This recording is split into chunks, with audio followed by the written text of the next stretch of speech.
Esta noite é um pouco enigmática, mas ouçam com atenção, pois é muito, muito importante.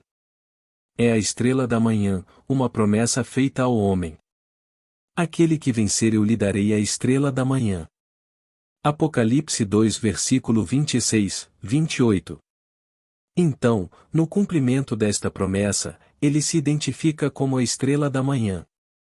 Ele diz: "E eu sou a raiz e a descendência de Davi, a resplandecente estrela da manhã." Apocalipse 22 versículo 16. A Bíblia termina com esta nota, no último capítulo do livro de Apocalipse. Então, ele te diz que ele é a raiz e a descendência de Davi, que ele é a estrela da manhã, aquilo que ele prometeu ao homem que vencer. Novamente, deixe-me lembrá-lo, quando falo de homem na Bíblia, falo de homem genérico. Homem e mulher os criou, e chamou-lhes o nome de homem. Gênesis 1 versículo 26. Então, é para você, seja você homem ou mulher, que ele fala, e ele mesmo lhe prometeu.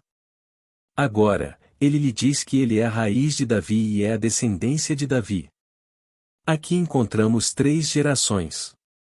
Encontramos o avô, que é a raiz, a causa, e encontramos o pai, na forma de Davi, e depois encontramos o neto, cujo nome ele não menciona. Ele diz: "Eu sou a raiz e a prole", então ele se identifica com a raiz, que é o avô, e chama ele mesmo o neto. Então, ele é o avô e o neto.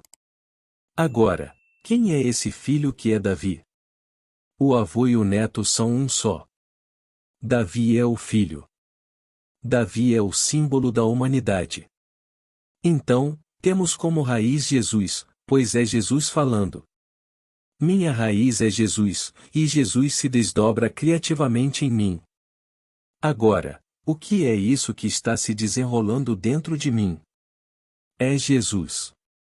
Bem, o que sai da humanidade? O que sai de você? O que sai de mim? Ele chama isso, nas Escrituras, de seu poder criativo. Nas Escrituras, o poder criativo é definido como Cristo. Cristo, como nos é dito no primeiro capítulo, versículo 24 de Coríntios, Cristo, o poder de Deus e a sabedoria de Deus. Então, isso sai de você, pois sua raiz é Jesus, e o que sai de você é um com a raiz. E a coisa chamada humanidade é conhecida nas Escrituras como Davi. Se você pegasse todas as gerações de homens e todas as suas experiências e as fundisse em um grande todo, toda essa Escritura chama eternidade. As Escrituras chamam isso de um mundo. Agora, somos informados em Eclesiastes. Ele colocou a eternidade na mente do homem, mas de modo que o homem não pode descobrir o que Deus fez desde o início até o fim. Eclesiastes 3 versículo 11.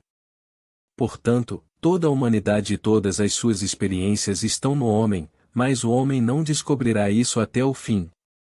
Agora, quando você pega todas as experiências do homem e de todas as gerações do homem e as funde, quando sai personificado, é um jovem, e o jovem é Davi. O mundo é chamado Olon em hebraico. É traduzido como eternidade, é traduzido como mundo, mas é mais frequentemente traduzido como jovem, como jovem, como jovem. Mas você não pode ver aquele jovem até o fim. Ele me prometeu. Ele prometeu a você.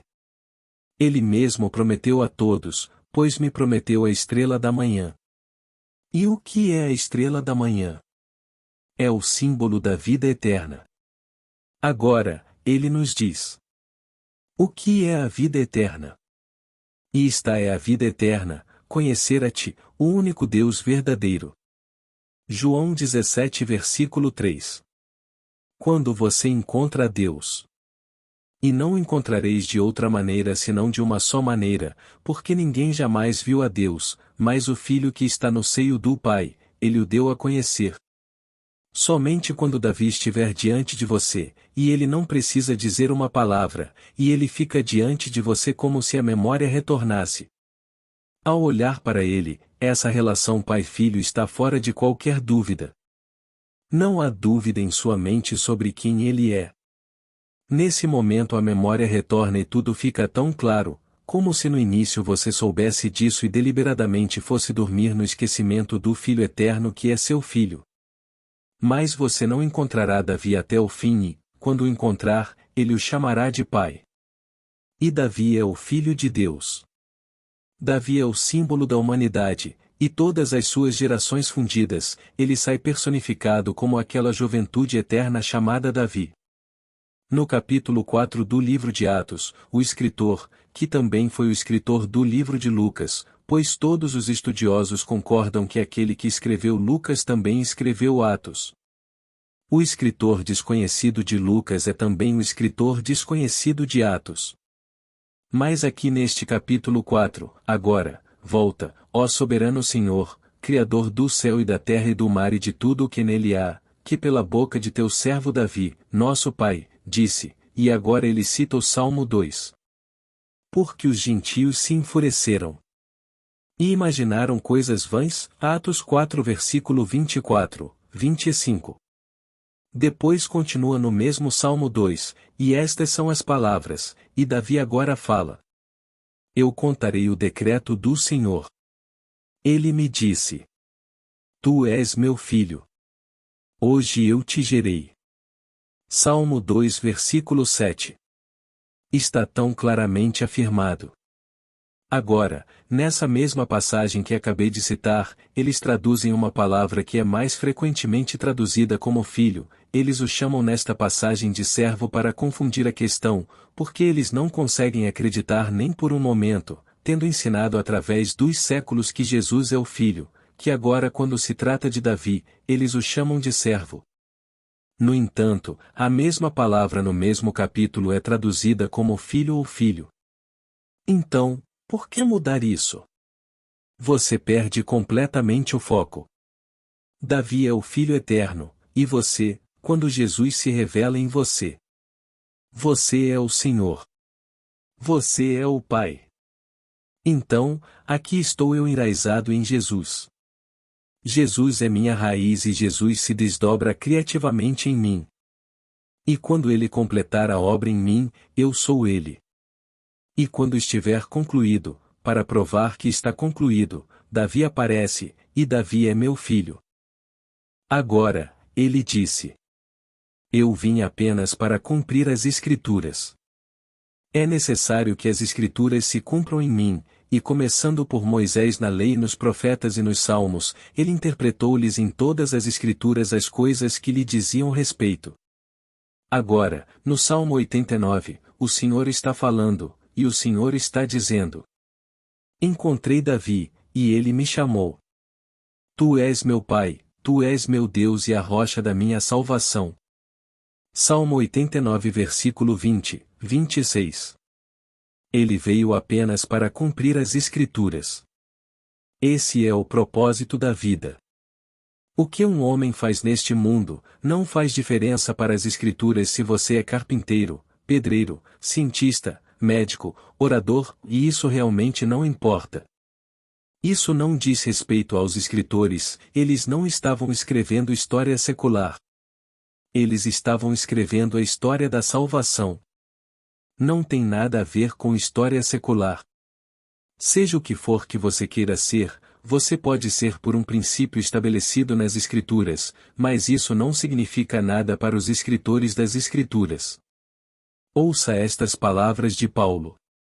De agora em diante, não considero ninguém do ponto de vista humano, embora uma vez tenha considerado Cristo do ponto de vista humano, não o considero mais assim. 2 Coríntios 5 versículo 16. Ele não nega o seu físico, e isso não lhe diz respeito.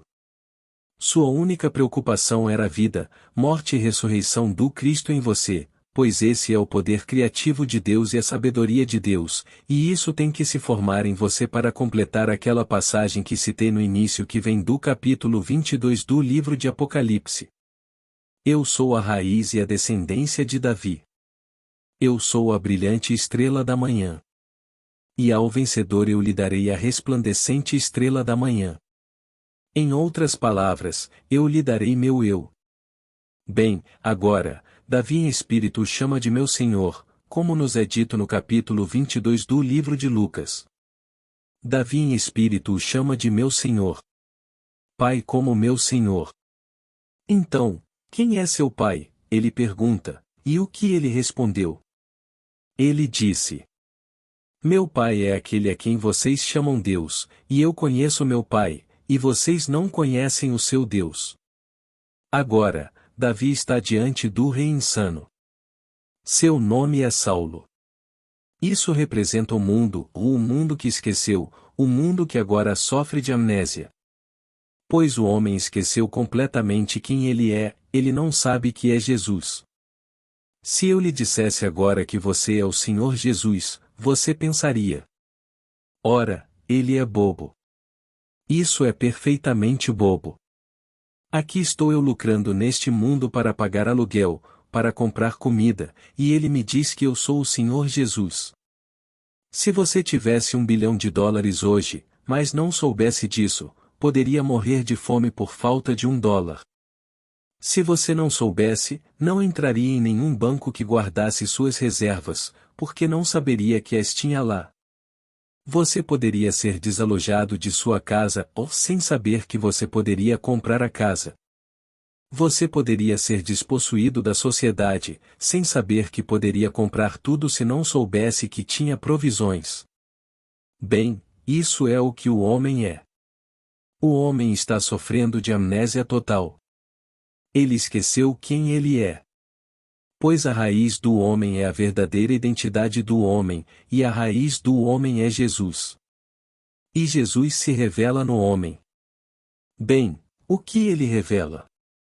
Seu próprio poder criativo e sua sabedoria, e então ele dá ao homem em quem ele se desenvolve, ele se entrega, pois ele é a estrela da manhã. Quando Jesus se entrega a você, seu filho deve aparecer e chamá-lo de Pai. Então, e somente então, você saberá que é o Senhor Jesus. Nenhuma perda de identidade, não, absolutamente nenhuma. Somente um você muito maior aparece agora. Você é Fred, John ou Mary, ou seja qual for o seu nome, mas agora você sabe, como ninguém sabe, porque eles ainda estão sem essa verdadeira identidade. Ainda não voltou. Eles ainda estão sofrendo de amnésia. Então, você não conta a eles. Você não se vangloria. Você simplesmente anda pelo mundo, aparentemente sozinho, por causa do ser desconhecido que veio a todos no mundo que o aceitaram pela fé, e falam dele como Cristo. Mas o Cristo da fé chega até nós como alguém desconhecido, mas aquele que conhece um mistério inevitável deixa o homem experimentar. Somente quando você experimenta Cristo, você sabe quem você é. Quando você experimenta Jesus, você sabe quem você é. De nenhuma outra maneira você sabe disso, pois ninguém sabe quem é o Filho, exceto o Pai, e ninguém sabe quem é o Pai, exceto o Filho, e qualquer pessoa a quem o Filho escolha revelá-lo. Lucas 10 versículo 22. Eu poderia te dizer desde agora até o fim dos tempos que você é Jesus, que você é o pai do personagem bíblico imortal chamado Davi, e você balançaria a cabeça e se perguntaria se realmente estava todo lá. Por que vem ouvir isso? Por que parece tão insano? E estou lhe contando uma verdade eterna. Mas a verdade espiritual, que é a verdade eterna, não pode ser provada logicamente. Você tem que esperar que isso se revele dentro de você. Eu posso te contar, e o dia chegará, que tudo o que eu lhe contei voltará à sua memória e você saberá que lhe contei a verdade. Mas quando se trata de você, é porque o Espírito Santo foi enviado. Ele é chamado de lembrador na Bíblia. Agora partirei, disse ele, e essa é a hora mais sombria para o homem, quando ele se torna invisível. E as trevas cobriram a terra porque o Senhor se tornou invisível. Bem, para onde ele iria? Ele entrou no túmulo, e o túmulo é chamado, nas Escrituras, de Gólgota. Gólgota é a palavra hebraica para crânio. Assim, quando o Senhor é sepultado, ele se torna invisível e entra no Gólgota, o crânio humano. O próprio Deus entrou no crânio e compartilha visões da eternidade com aqueles que estão lá até que acordem. E um dia eles acordam e descobrem que estão sepultados, e então saem daquele túmulo, e todas as imagens das Escrituras os rodeiam como uma realidade cúbica, não algo distante. Eles são escalados para o papel central. Eles são o ser chamado Jesus. Sem perda de identidade, você ainda é Maria, você ainda é João, ou você ainda é quem você é quando isso acontece. Então todas as imagens, a testemunha disso que acontece com você, tudo acontece diante de você, com uma realidade cúbica como esta sala. E quão diferente é a realidade cúbica do plano de qualquer representação dela. Posso retratá-lo em uma imagem, em um roteiro, ou posso colocá-lo na forma de um trecho das Escrituras, mas quão diferente é a realidade cúbica do plano de qualquer representação dela. Neste momento esta sala é tão real, não é? Por que é real? Porque estamos aqui. No entanto, este quarto não é tão real para você quanto a casa que você deixou. A casa que você deixou é mais real do que esta porque você a visita muito raramente no decorrer de um ano ou durante toda a vida. No entanto, todas as noites você vai para casa. Mas a casa em que você pensa agora é um avião. Não tem esta realidade ou não tem essa realidade cúbica. Por quê? Porque não estamos nisso. Então, quando essa peça se desenrola dentro de você, você está na peça. Você é a figura central da peça, e é exatamente como esta realidade cúbica, e os homens são objetivamente reais para você, e tudo sobre isso é real, assim como esta sala é real. Antes desse momento, foi simplesmente algo que aconteceu há 2000 anos. Não, isso está acontecendo a cada momento na imaginação do homem, que é a realidade de um homem. Bem, quando acontece nessa realidade, assume esta forma, a forma do cubo. Então, aqui, a estrela da manhã, como nos é dito nas Escrituras, é o próprio Jesus. E eu, Jesus, disse ao meu anjo: vá e diga: eu sou a raiz e a descendência de Davi, e eu sou a brilhante estrela da manhã. E ao que vencer, eu lhe darei a estrela da manhã. Ele nos dará a si mesmo. Bem, se ele nos dá a si mesmo e é pai, então onde está meu filho? Não posso ser pai a menos que haja um filho. Então, mostre-me meu filho. Bem, pesquisei as Escrituras e elas me dizem que o filho do pai é Davi. Então, eu contarei o decreto do Senhor. Ele me disse: tu és meu filho. Hoje eu te gerei. No final da jornada, eu gerei um filho, como o estado resultante da minha jornada através de todos os estados da humanidade. Eu passo por todos os estados, bons, ruins e indiferentes, e depois de experimentá-los, o estado resultante dessas experiências surge como Davi. E Davi, no espírito, me chama de pai. Então, o que vocês acham do Cristo? Ele perguntou e eles disseram: ora, filho de Davi. Ele então disse: por que, então, Davi no espírito o chamou de o meu Senhor? Se Davi o chama de meu Senhor, como pode ele ser filho de Davi? Eles não responderam. Eles não conheciam o mistério. Assim, quando Davi está diante do homem louco simbolizado como Saul, um rei que havia esquecido, ele havia perdido a memória e havia prometido entregar ao homem que destruiu o inimigo de Israel, para libertar o pai daquele homem. Ele não vai libertar o homem. Ele libertará o pai do homem que destruiu o inimigo de Israel. E agora aí vem o homem, e ele segura a cabeça do inimigo de Israel, simbolizado como Golias. E aqui está uma cabeça, ele o segura na mão, e o rei Saul lhe disse: de quem você é filho, jovem? Pois ele havia prometido libertar o pai daquele homem. Ele quer encontrar o pai. De quem você é filho, jovem? E o jovem respondeu: sou filho de Jessé, o belemita. Jessé, o belemita. Bem, a palavra Jessé eu sou é qualquer forma do verbo ser. O que ele realmente disse foi: eu sou filho daquele cujo nome é eu sou. Bem, qual é o nome de Deus? E o Senhor disse a Moisés: quando te perguntarem pelo meu nome, diz: eu sou te enviou. Esse é o meu nome para sempre, e por esse nome serei conhecido por todas as gerações. Então, esse é o meu nome. Então, Jessé diz a você o nome do pai de Davi, pois ele está fazendo esta pergunta a Davi, e Davi respondeu: meu pai é Jessé, o belemita. Agora, fazemos a pergunta. Uma senhora me perguntou esta noite antes de eu subir à plataforma: por que toda a confusão no mundo? Pois bem, o homem está livre para cometer todos os erros do mundo, mas tendo-os cometido, colherá as consequências, porque o homem fará a vontade do Pai. O homem é Davi. Davi é o símbolo da humanidade. Agora, isso está declarado nas Escrituras? No capítulo 13 do livro de Atos, encontrei em Davi, filho de Jessé, um homem segundo o meu coração, que fará toda a minha vontade. A humanidade fez toda a vontade de Deus. Bem, você diz: guerras também? Sim, o homem imagina a guerra.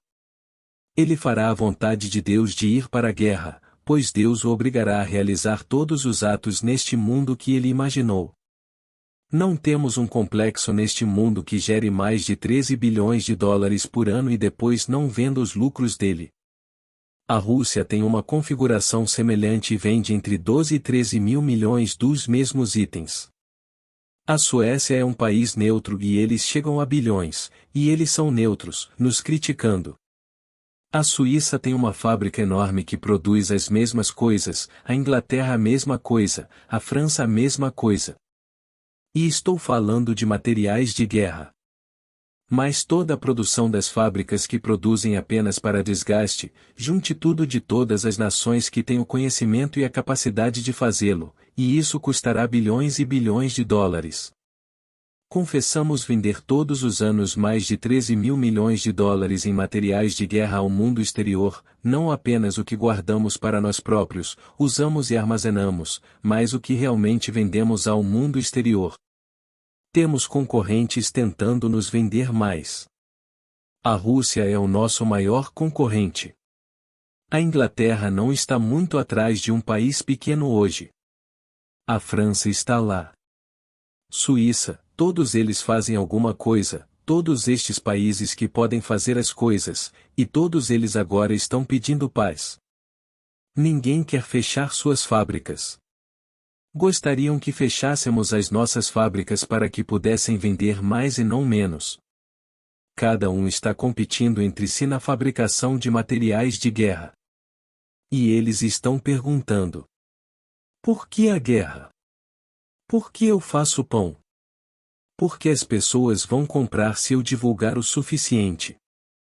Não quero fazer todo tipo de pão e não vender. Eu teria que ir à falência se não o vendesse. Então, eu faço pão com base no consumo do homem e na minha capacidade de convencê-lo a comprar o meu pão. Bem, aí chegamos à raiz básica.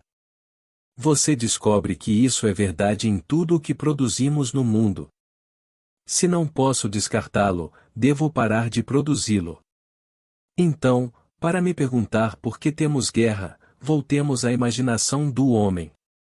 Ele concebe o item, concebe o uso dele, e então traz seu nome para anunciá-lo e depois envia seus vendedores para vendê-lo.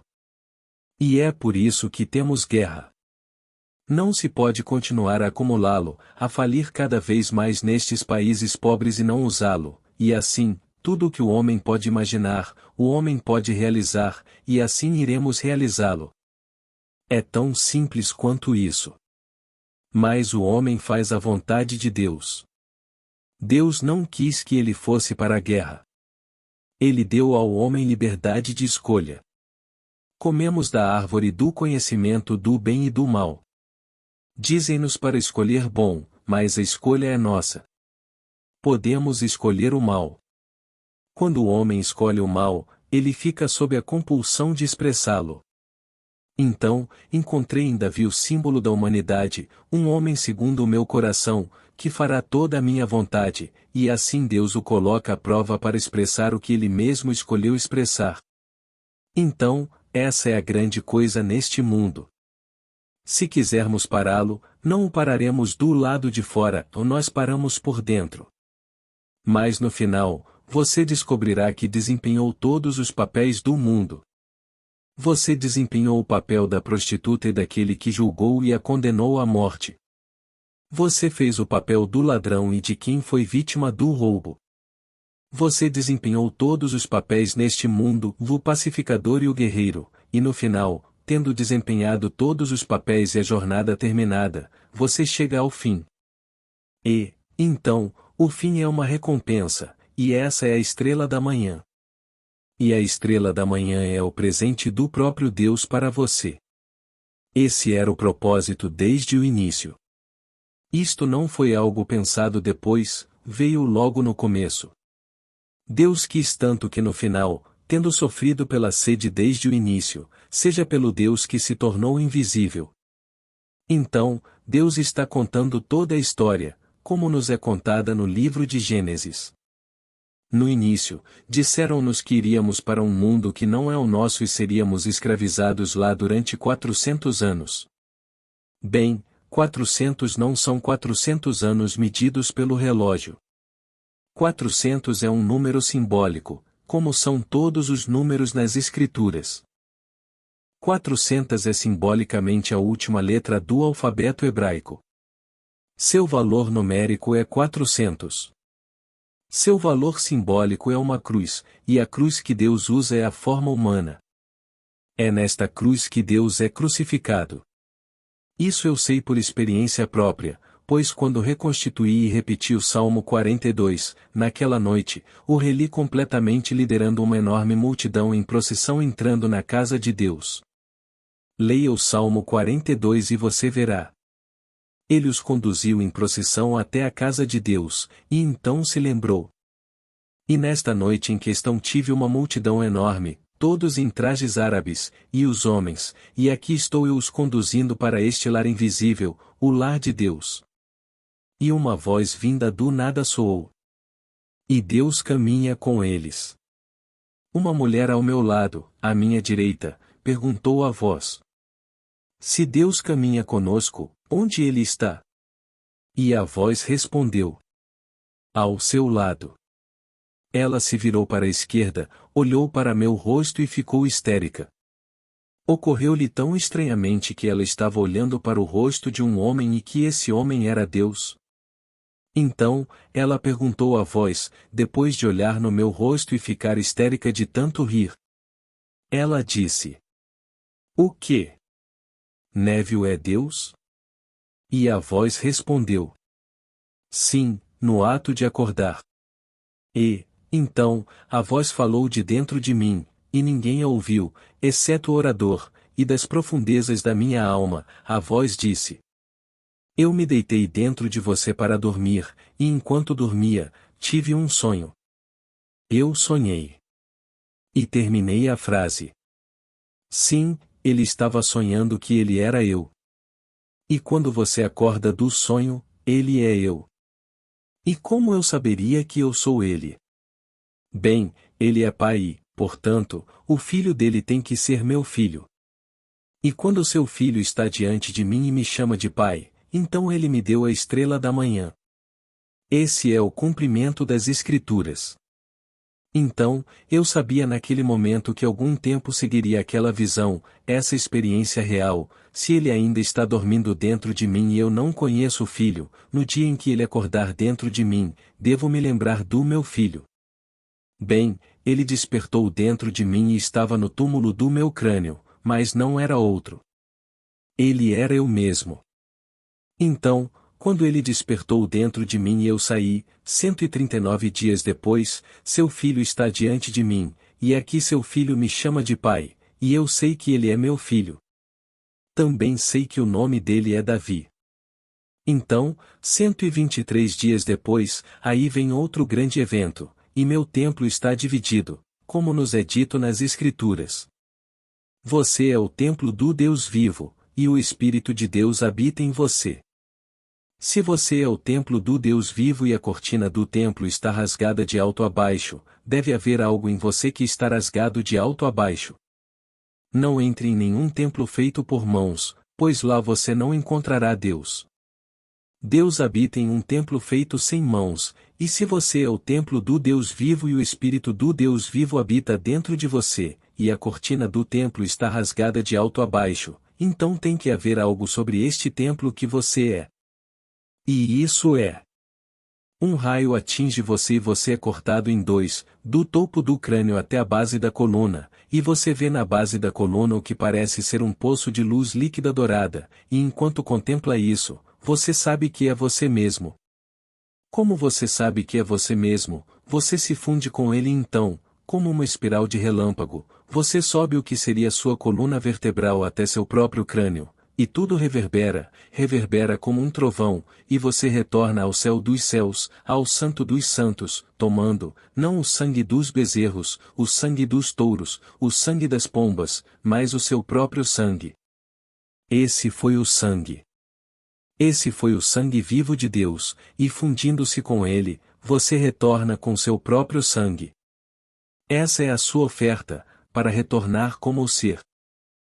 Bem, agora, quem é esse ser? Disseram-lhe que ninguém jamais subiu ao céu, exceto aquele que desceu do céu. O Filho do Homem.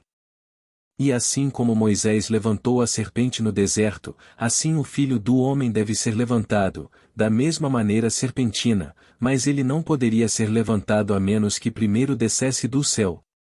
Então, eu lhe digo, você não começou no ventre de sua mãe. Você saiu do céu e desceu a este mundo de morte, a este mundo de pecado, e porque desceu do céu, você pode ascender ao céu. Mas você nunca ascenderá ao céu até que a cortina do seu templo se divida em duas, de alto a baixo. Então você leva consigo para o Santo dos Santos o sangue do próprio Deus. E você é esse Deus revelando o seu próprio ser pelo seu próprio sangue. E, então, 998 dias depois, perfazendo um total de 1260 dias, a pomba, o símbolo do Espírito Santo, paira acima de você como se estivesse flutuando na água, mas a água é cristalina, luminoso, mas é transparente. Mas a ação da pomba leva você a acreditar que ela deve estar flutuando, pois não usa asas. Não faz nenhum esforço para permanecer à tona, está simplesmente flutuando, mas está flutuando sem o esforço necessário para um pássaro se mover. Não faz nenhum esforço, portanto, está flutuando como um pato flutuaria. Mas não é um pato, é uma pomba.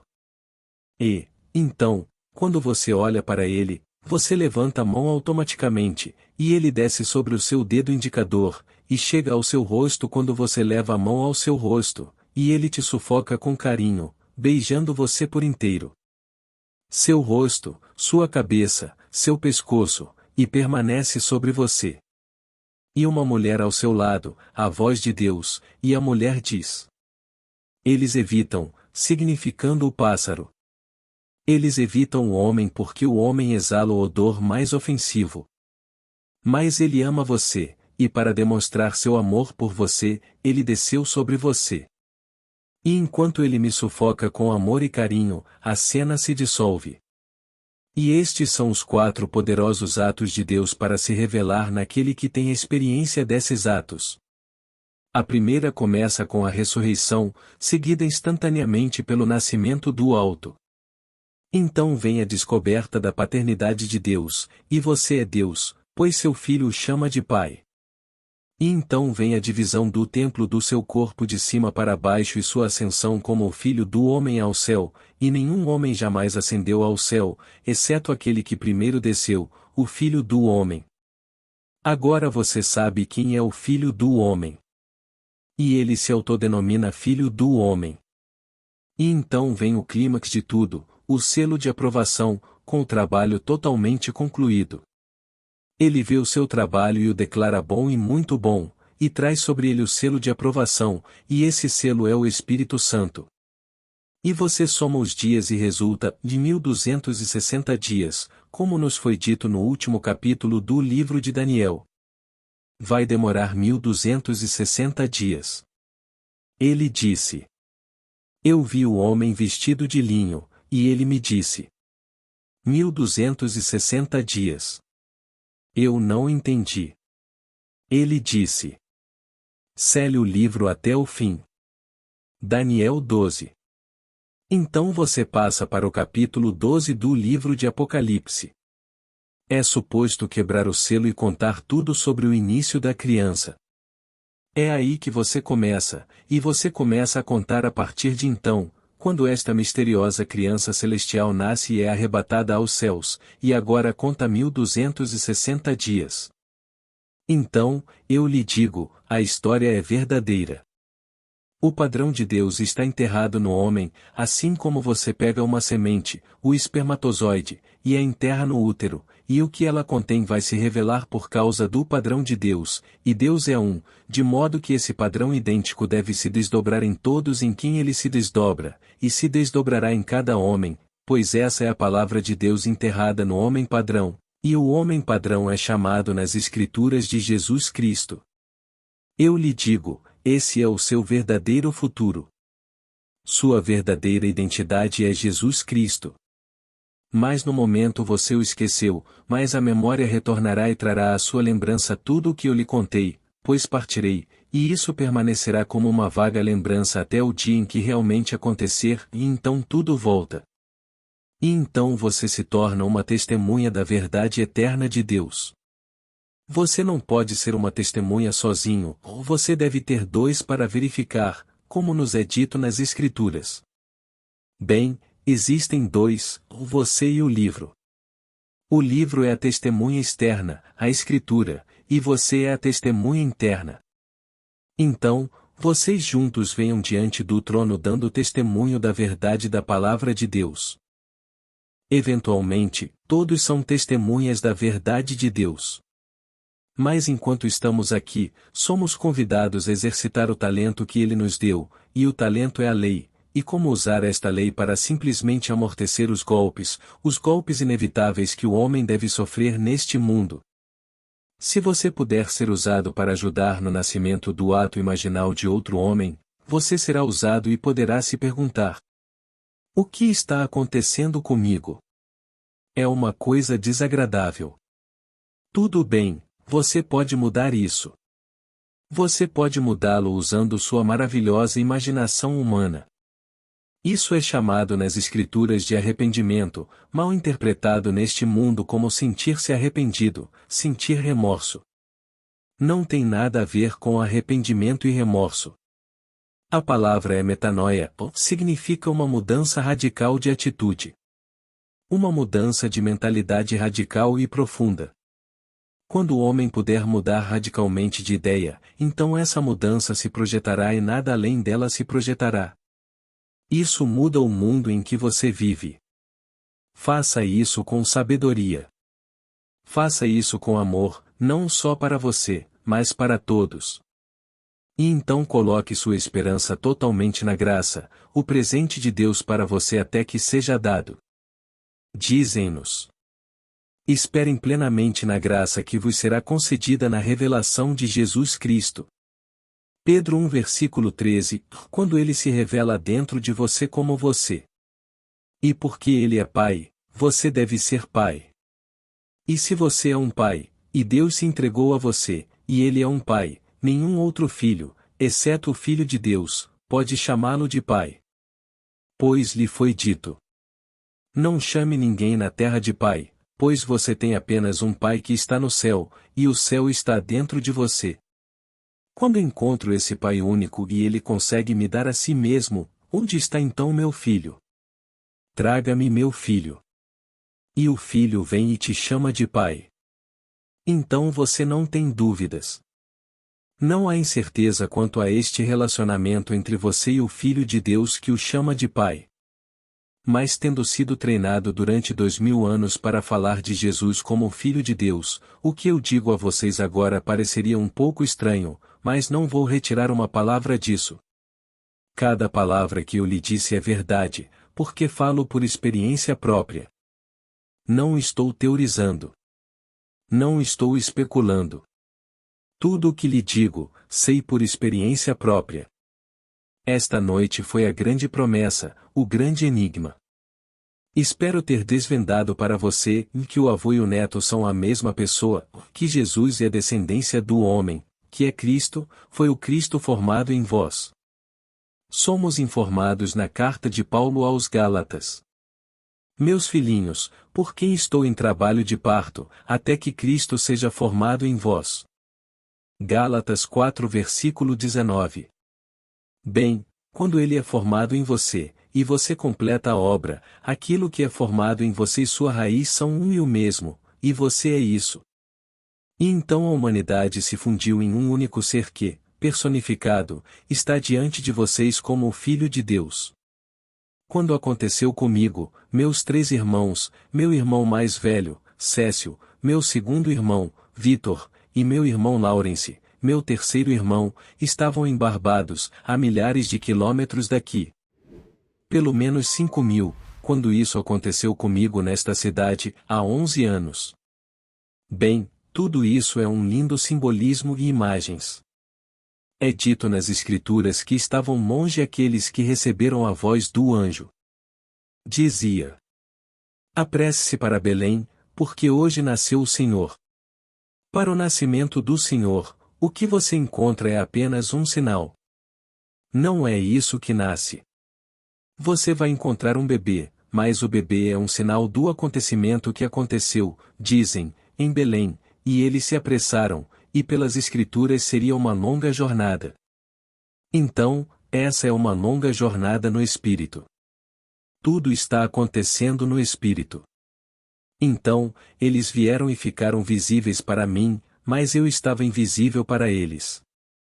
Eles podiam falar de mim e conheciam o sinal que representava o meu nascimento, embora para eles, ou para 2 deles, meus irmãos Cécio e Vitor, que acharam aquilo a coisa mais incrível do mundo e perguntaram: como Neville pode ter um filho?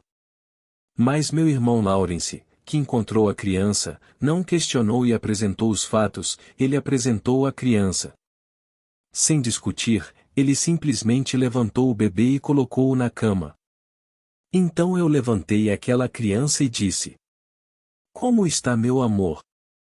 E a criança abriu o sorriso mais celestial, como nos foi dito na forma esboçada na forma de Isaac, pois todo o Antigo Testamento nada mais é do que um esboço daquilo que se desdobrou dentro de 1, e depois 2, e depois 3, e finalmente tudo.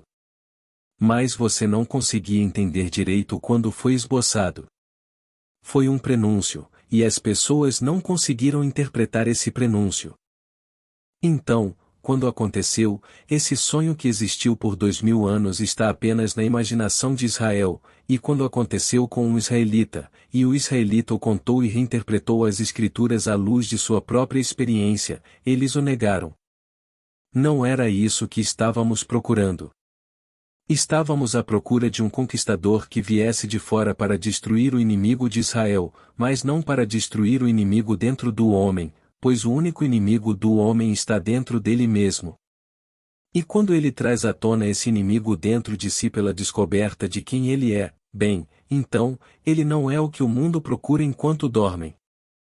Há 11 anos isso aconteceu, mas ainda existo neste corpo, embora viva na minha imaginação. Esse é o verdadeiro você. Dorme no homem, e sonha no homem, e um dia acordará como aquele homem com quem agora sonha, não você Deus, você como Deus. Pois seu filho vai chamá-lo de pai, e não haverá incerteza em sua mente sobre quem é esse filho e quem você é em relação a esse filho. Posso dizer isso com ousadia porque sei que isso se tornará realidade para todas as pessoas do mundo. Se alguém é treinado para não acreditar, não me importa. Eventualmente, eles acreditarão porque os fatos os confrontarão. E se alguém discorda, isso realmente não importa. Se há evidências de algo, que importa o que alguém pensa? Bem, um dia a evidência irá confrontá-lo, e tudo o que você pensava antes daquele momento cairá no esquecimento. O dia em que aconteceu comigo. Fui ensinado até aquele dia desde criança, no colo da minha mãe. Nasci e cresci em um lar cristão, fui batizado em uma igreja cristã. Na igreja episcopal. Chamamos-lhe Igreja da Inglaterra onde nasci, mas era 100% cristã. Aprendi a história de Cristo com minha mãe. Quando eu ia para a escola, aprendíamos as Escrituras na escola, então isso foi reforçado lá. Fui ensinado a orar, ajoelhar-me todas as noites e orar ao Senhor Jesus. Todas essas coisas me ensinaram e acreditei nelas implicitamente. Então tropecei na lei, não na promessa. O dia em que David esteve diante de mim foi como se a memória voltasse. Até aquele momento, eu não via isso nas Escrituras, pois fui ensinado a acreditar que Jesus era o Filho. Ninguém me ensinou que Jesus era o Pai, mas isso está nas Escrituras. Ninguém me ensinou que Davi era o Filho, mas isso está nas Escrituras. Mas fiquei cego pelo que me ensinaram. E um homem, tendo uma ideia fixa, torna-se incapaz de ver a verdade. Ele tem que ver através dessa ideia fixa. Bem, quando ele me confrontou, o fato dissolveu a ideia fixa, e eu tive que sair, então, e contá-lo tal como o experimentei, e não como o teorizei. Então, eu digo isso contra ideias fixas. Se o Papa estivesse diante de mim agora, e do arcebispo de Canterbury, e eles ainda tivessem aquela ideia fixa enquanto foram treinados a respeito de Jesus como Filho, então eu iria ricochetear em suas mentes, mas continuaria cegamente, sabendo que eventualmente, quando chegou a hora, eles serão confrontados com os fatos. E o fato dissolverá a sua desinformação.